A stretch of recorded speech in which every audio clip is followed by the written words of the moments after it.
What do you want to be when you grow up? Who in this audience has never been asked this question in some shape or form as a child? Not many of you, I'm sure. And now that you have grown up, what about this one? What do you want to do? How often is this question asked in various forms in modern society? And to what end? What emotions does it stir up in you? Maybe frustration, self-judgment, jealousy, and sometimes even a little anger. Good afternoon, I'm Catriona Kirwan. I'm a life, career and neuro wellness coach, and I'm here this afternoon to speak to you about a kinder, gentler philosophy of success. So over the course of the next 20 minutes or so, I will be looking at where we get our traditional view of success from, how we can define success for ourselves, how we can look internally and look at our core values. What are they and why are they of use to us? I'll be looking at spiritual energy, what it is and how we can tap into it, and how we can develop a kinder, gentler philosophy of success. So just to go back to the very beginning, where do we get our views of success from and our definitions of success? Well, in the very early years, we get them from our parents or guardians.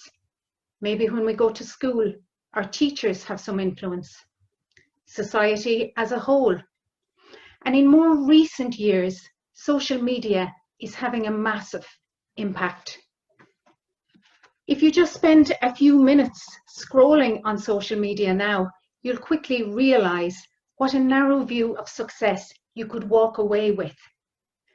Very often, success is perceived as building wealth in some form or another. Or in more recent years, it's all about gathering a massive following on social media. And very often, we attach a famous person to our definition of success. Ask any young boy what he wants to be when he grows up, and he might say a footballer. But very quickly, he'll qualify it by saying he wants to be Ronaldo or Messi. And more now, the Kylie Jenners of this world are being hailed as successful icons. Out of curiosity, I actually Googled the top Instagram accounts before I came on to reveal that actually both Cristiano Ronaldo and Kylie Jenner are in the top 3 for a number of Instagram followers. So society has its idea of what success could look like. Social media has its idea. Our parents have their idea of what success should look like for us, as do our teachers. But what about you? What's your idea of success? So while it's okay to value the opinions of others, if we don't take time out to reflect and to look at what success might look like for us, we can very often end up pursuing somebody else's version of success. So I'm going to ask you a question to ponder on now. What does success mean to you? For me, this is a great conversation stopper. When I ask this question, I'm met with a wall of silence. So I'll make it a little easier and ask this question. What would you need in your life to feel successful? And very often I get the answer back, happiness. But there again, I'd follow it up with this question. What would you need in your life in order for you to feel happy? And maybe it is all about the materialistic rewards. Or for you, is there more? Maybe a deep and meaningful relationship? Or do you need to look internally and dig a little bit deeper? Only you can answer that question for you. And don't get me wrong, There is no wrong answer.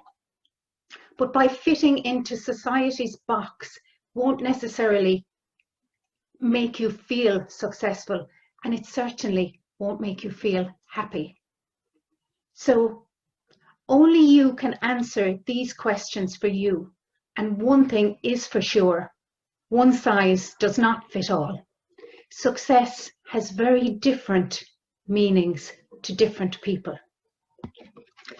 So let me go back now to more conventional, shall I call them, or mainstream careers. And even there, let's look at society's influence. So,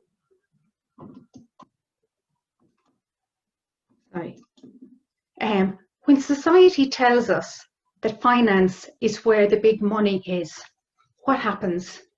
Well, we all want a job in finance. And what happens then? The points for these courses soar in the universities. And we've seen that happen this year in UCD, some of the business courses, the points have soared to over 600 points. And the same thing when tech is in vogue. We all want a job in tech. We want to be the next Bill Gates or the next Stripe brothers. And what happens then? Sorry. Once we get in, we feel that we have to keep going. We've worked really hard to get the points to secure the course. We've done year one, maybe year two, and we're not really feeling it, but it becomes even more difficult at that stage to step off. So we tell ourselves a great story. We tell ourselves, I can do this. I can push through. It's not really connecting with me and I'm not feeling it, but I've got to keep going. Success lies ahead. So what we end up doing is pushing through, pursuing somebody else's idea of success, because it sure as hell isn't our own. And if we try to get off, that fear of failure, the fear of judgment is massive. How could I possibly leave that course that I got all those points to do? Or even more, how could I leave that job that I've put in the 2, the 3, the 4 years working my way up? What would society ever say if I stepped off that hamster wheel? The shame of it all. So how can we live more authentically? Being more authentic with ourselves? Well, one of the things that can really help to guide us to the more authentic version of ourselves is our core values. I hear you ask, what are these? These are our strongest internal instructions, which, if we allow them, they will allow us to live a more authentic version of ourselves. There are deeply ingrained principles and they guide us in our everyday decisions. So our core values are handed down the generations. So it's really important for us to check in and ask ourselves, are we familiar with what our core values are and do they serve us? So I'm just going to ask you a couple of questions to help you to elicit from you what are your core values. So if you think of a role model, this could be a friend, a colleague, a teacher, a family member. It might be even one of your social media icons. So what qualities in that person do you admire? What are the traits about them that you really admire? Jot these down. And look at yourself. When your life was full and flowing, what traits in yourself were you honoring? Jot these down.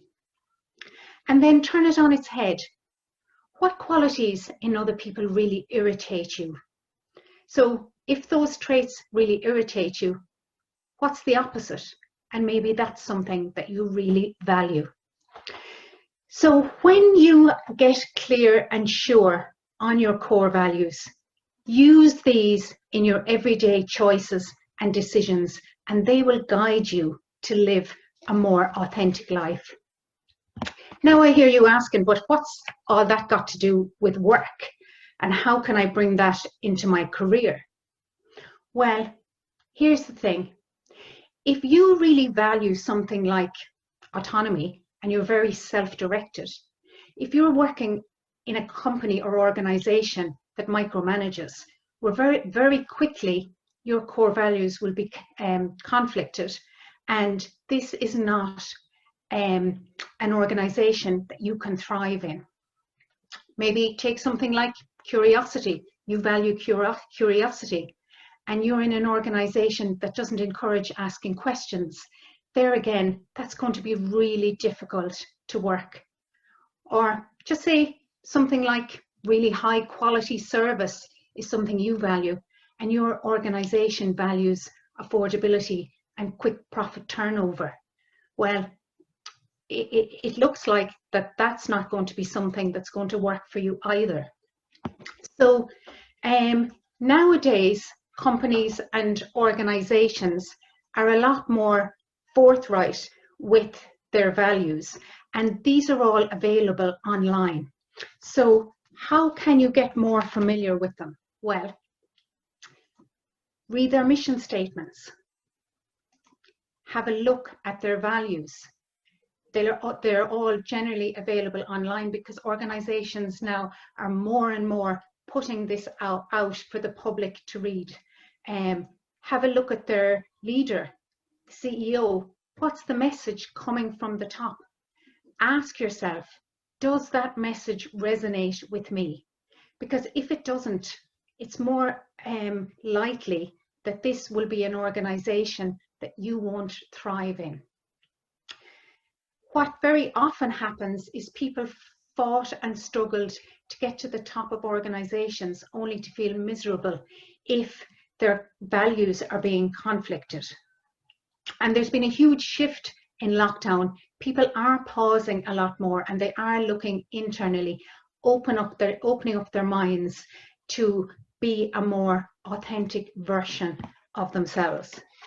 And I'm actually going to give you a live case study now, just to highlight what I'm talking about. So last April, I would say about 6 weeks into lockdown, a lady called Jane came to me for coaching.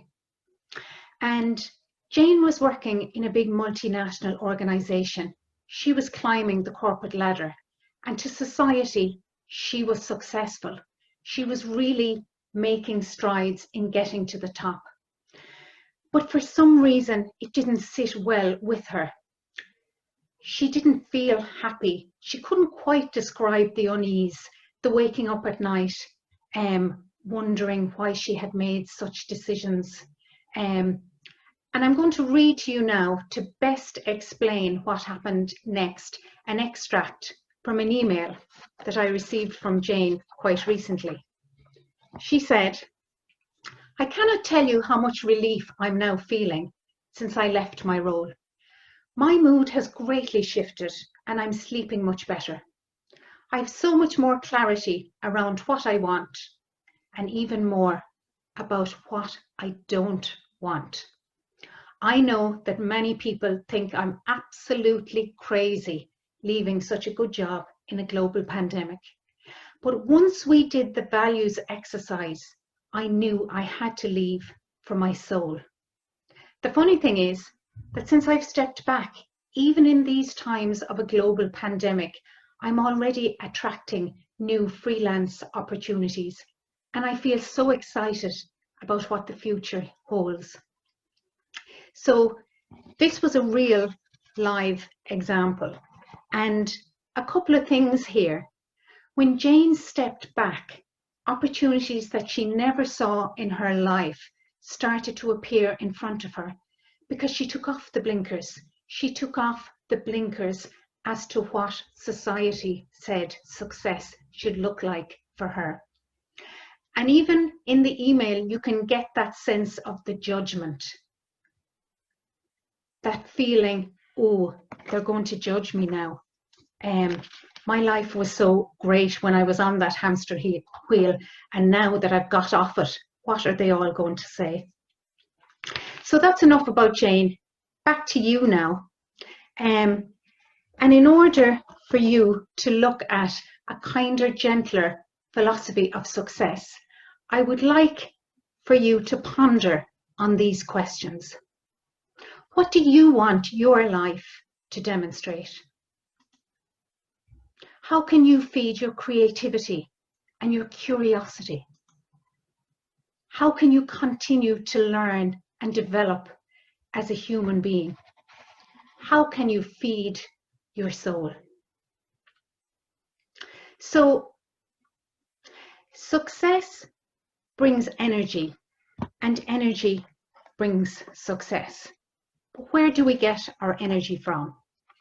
Well, we actually have 4 energy wells in the body: physical, mental, emotional, and spiritual. Our physical energy well is quite straightforward. If we eat a good diet, keep ourselves well hydrated, get our 7 to 9 hours sleep at night, and do our bit of exercise, there's a good chance that we'll keep our physical energy well replenished. Our mental one, well, if we work on our resilience and bouncing back, that should help with keeping those energy channels open. And our emotional energy well is all about unblocking the channels that heavy negative emotions can sometimes leave. But what about our spiritual energy? How can we tap into our spiritual energy well? Well, many of the past generations connected with a greater God through religion, or connected to something greater than themselves. Modern society is a little bit different, and while it's not totally true to say that we don't connect, we don't do it maybe in the same manner as our predecessors may have done. So that sometimes can leave a void. We don't feel as connected to something. So how can we tap into that spiritual energy and keep that spiritual energy well replenished?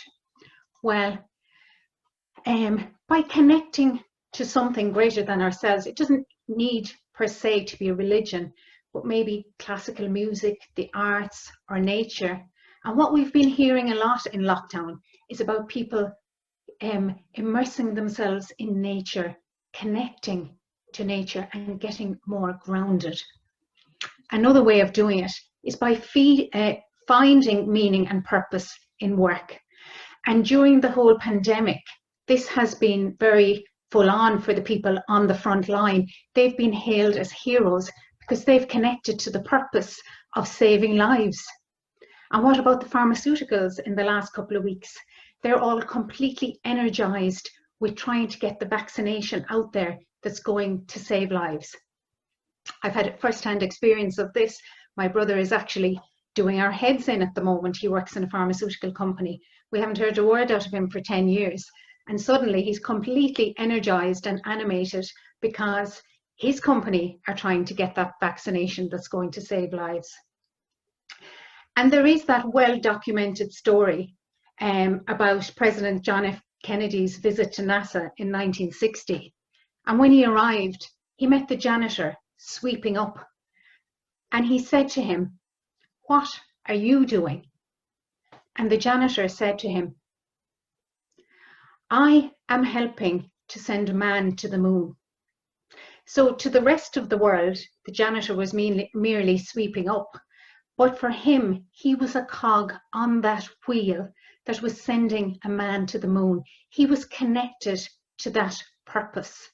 So in a lot of organizations, we can manage to connect to a purpose. And if we don't, the other thing is being of service to others. And many organizations now have teamed up with charities, and some of their employees will tell you that that's the most meaningful part of their work, being of service to others. And the last one is connecting inwards, connecting with ourselves, pausing through yoga or meditation. And very often now what we are finding is there's a huge amount of successful icons out there looking to connect within through meditation. Bill Gates even, Michael Jordan, Paul McCartney.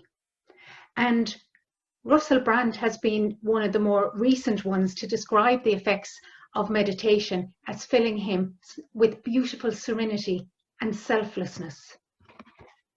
So, in conclusion, if we fail to define success for ourselves and try to pursue somebody else's definition of success, we may end up frustrated, unhappy, and feeling deeply unsuccessful.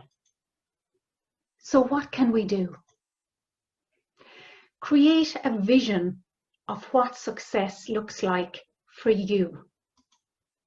Find your individual passion and your purpose. Be clear on your core values and use them to guide you. Feed your curiosity, your creativity, your learning, and your development as a human being. Nurture mind, body, and soul, and lean into a kinder, gentler philosophy of success. Thank you very much for listening. Back to you, Kevin.